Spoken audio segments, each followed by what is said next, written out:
Bonjour et bienvenue dans le Buzz TV Orange TV Magazine. Mon invité du jour est un journaliste décomplexé. Après une carrière menée de tambour battant de TF1 à M6 en passant par Canal+, France 3 et Europe 1, il a posé depuis l'an dernier ses valises sur RTL où il anime chaque soir RTL Soir et on refait le monde entre 18h et 20h. Et bien aujourd'hui, c'est avec lui qu'on va refaire le monde sur le plateau du Buzz TV. Bonjour Marc-Olivier Fogiel. Bonjour Nicolas. Merci de nous rendre visite. Je suis ravi d'être là. Les audiences radio sont tombées cette semaine. C'est l'actu chaude. Très bonne pour RTL et très bonne pour vous, puisque vous êtes devenu le leader de la tranche 18h-20h en radio dans toute la France. Alors heureux ? Ouais, plutôt heureux. Alors même si évidemment c'est relatif à les audiences radio, ça va, ça vient.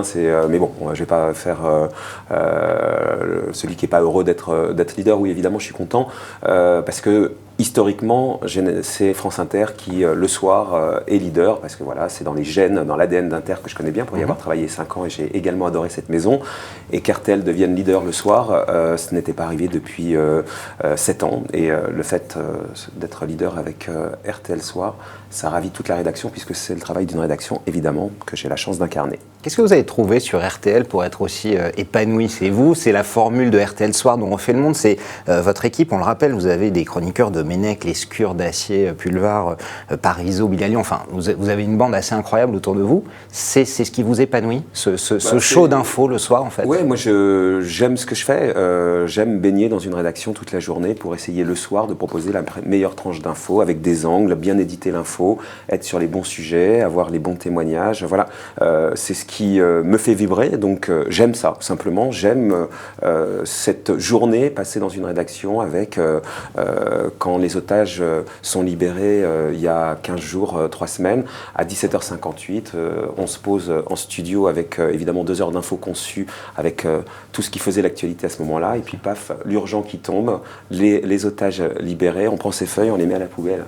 Et on est parti, et on est porté par une rédaction performante.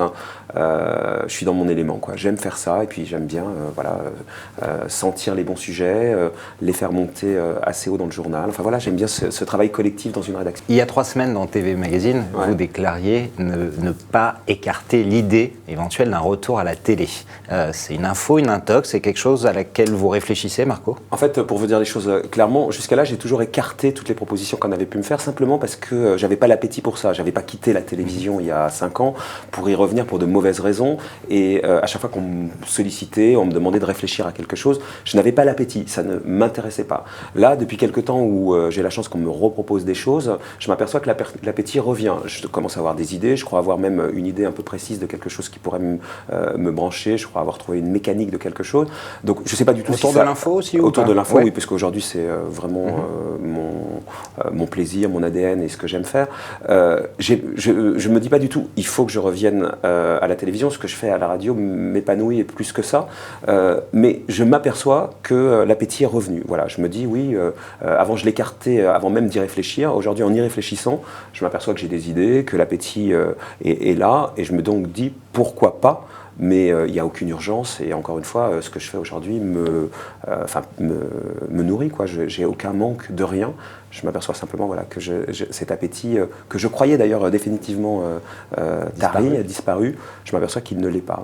Vous aviez eu des discussions notamment récemment avec le groupe Canal+, D8 et iTélé. Pourquoi ça ne s'est pas fait ?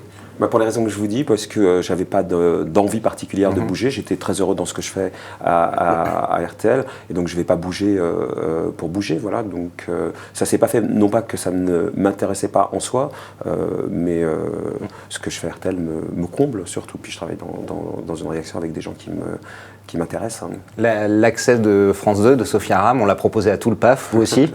Je peux pas le dire aussi directement que ça. Oui, on me l'a proposé dans le sens où des producteurs sont venus me voir pour me demander avec des projets, enfin 2 d'ailleurs, si ça pouvait m'intéresser. J'ai aucune idée si ça avait été validé par la chaîne ou pas, donc j'en sais rien. Vous avez quitté la télé il y a quelques années, Marco. Qu'est-ce qui a le plus changé depuis 5 ans ? On a l'impression que c'est plus dur, plus violent, plus rapide, que ça va plus vite, non ? C'est juste plus commenté aujourd'hui, et c'est violent dans le sens où aujourd'hui tout le monde donne son avis via Twitter et c'est très bien, mais ça a toujours été violent l'univers de la télé, et puis ça fait maintenant une vingtaine d'années que j'évolue dans cet univers-là. Quand il y avait encore moins de chaînes, les places étaient encore plus dures à prendre, et on se faisait sortir encore plus rapidement et avec plus de violence. Non, c'est pas plus violent du tout, c'est plus commenté, donc on a l'impression que c'est plus violent. En revanche, c'est un monde en mutation évidemment, comme le monde de la radio, de la musique l'avait été, et c'est un monde qui se cherche dans l'économie. Enfin voilà, il y a d'autres façons de produire, et donc ce qui a beaucoup changé, c'est cette mutation et qui n'est pas terminée, et donc avec beaucoup d'acteurs qui savent pas dans quel sens va retomber la pièce en fait. C'est cette mutation là où c'était assez traditionnel, c'est un monde en évolution, et c'est ça qui est intéressant d'ailleurs dans nos boulots, c'est de sentir les choses. L'émission, le programme que vous préférez en ce moment, la télé, qu'est-ce que c'est pour vous le meilleur?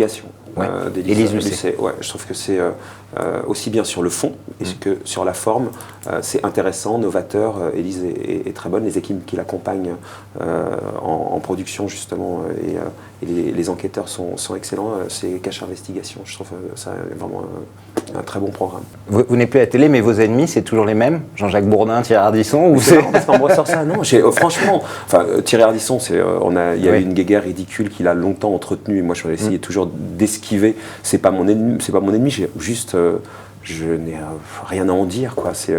Il l'a fait après moi, il le faisait avant moi, il a besoin d'une tête de Turc, ça a été moi à un moment donné, on fait le dos rond, il faut que ça passe. Je lui trouve beaucoup de talent par ailleurs, après je n'aime pas sa façon de se faire les dents sur quelqu'un, histoire de faire de la mousse et du buzz. Il m'avait proposé d'ailleurs de faire la une de Match, je crois, sur la réconciliation potentielle. Tout ça, ça ne m'intéresse pas, ni la guerre, ni la réconciliation. Et Jean-Jacques Bourdin... qui monte sur RMC aussi beaucoup, hein, la radio monte beaucoup. Et c'est mérité, parce que c'est bien ce qu'il fait. Je n'ai pas du tout de problème avec lui, bien au contraire.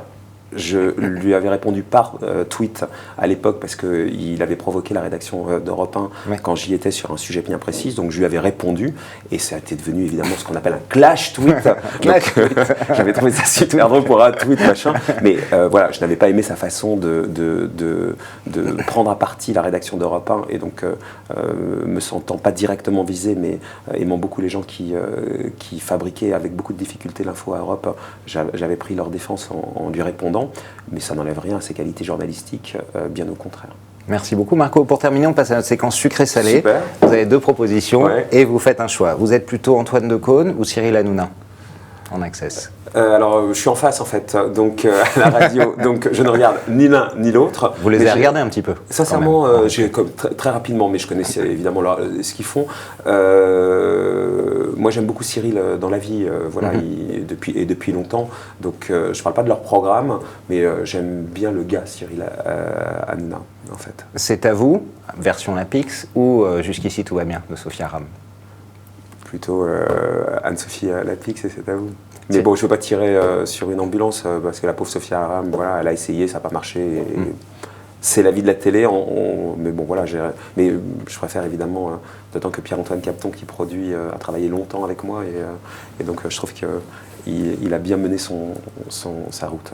Gilles Boulot ou David Pujadas aux 20h? Alors ça, sincèrement, je ne peux pas du tout choisir parce que vraiment, quand je rentre chez moi le soir après ma tranche d'infos et que je veux voir si on était dans le bon ton, je regarde les deux, mais vraiment, sur Plus et sur MyTF1, et ils font deux super journaux, et ils sont excellents, vraiment. Je ne peux pas choisir, c'est pas je trouve c'est deux super professionnels. Patrick Sabatier ou Michel Denisot? Les deux avec qui vous avez plutôt débuté, qui ont fait débuter votre carrière notamment. Ouais, si je suis plus sur mes goûts de téléspectateur, je préfère ce que fait Michel Denisot que ce que fait Patrick Sabatier.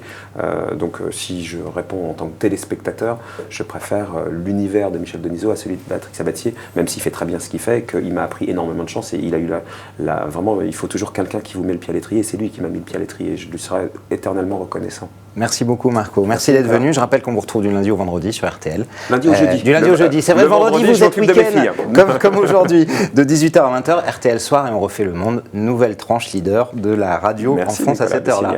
Le Buzz TV revient mardi, nous recevrons le présentateur de l'histoire, sur Europe 1 d'ailleurs et France 3, Franck Ferrand. Merci de votre fidélité et bon week-end.